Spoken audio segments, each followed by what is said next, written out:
ETM number 1, standard algorithm for addition in base 5. So just to start off, I want to introduce the blocks that I have. I have 5 to the power of 0, or 1 unit block, 5 to the power of 1, or 5 unit block, 5 squared, or 25 unit block, and 5 cubed, or 125 unit block. So to begin, we need to model both addends in the equation. So we'll start with the first addend here.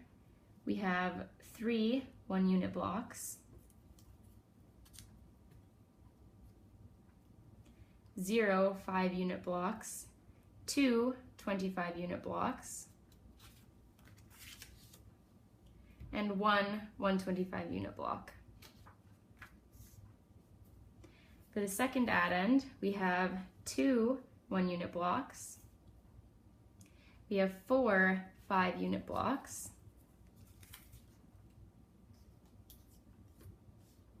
we have 4 25 unit blocks,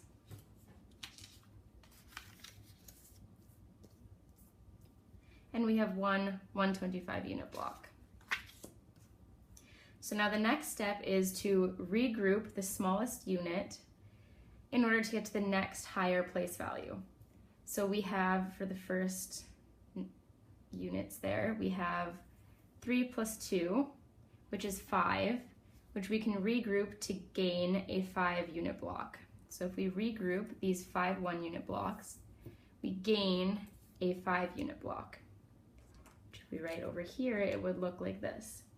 3 plus 2 is 5, so we're gaining a 5 unit block, but we have 0 1 unit blocks remaining. So the remainder goes at the bottom here. So the next step, we go to the 5 units here. So we have 5 5 unit blocks, which we can regroup and gain a 25 unit block. So if we regroup these 5 5 unit blocks, we gain a 25 unit block, which we can write here as well. 4 plus 1 is 5, so we gain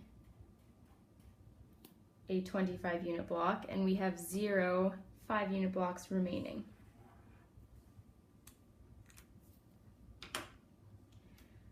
So then we want to regroup our 25 unit blocks. So we have 7 25 unit blocks, which means we can regroup. If we take 5 of the 25 unit blocks, we can regroup and replace it with a 125 unit block. So we can switch those. But we still have 2 remaining. So if we want to write that down, we have 4 5 6 7 25 unit blocks. So we replaced 5 with a 125 unit block, so we gained a 125 unit block. And we still have 2 25 unit blocks remaining, so we put the 2 at the bottom here. So now we want to see if we can regroup anything else, which we can't. So we have 3 125 unit blocks, which we can see here as well. 1 2 3 125 unit blocks. So we have 3 125 unit blocks, we have 2 25 unit blocks, we have 0 5 unit blocks, and we have 0 1 unit blocks, which we can see in our model here. It lines up with this. So our answer is, the sum is 3,200 in base 5.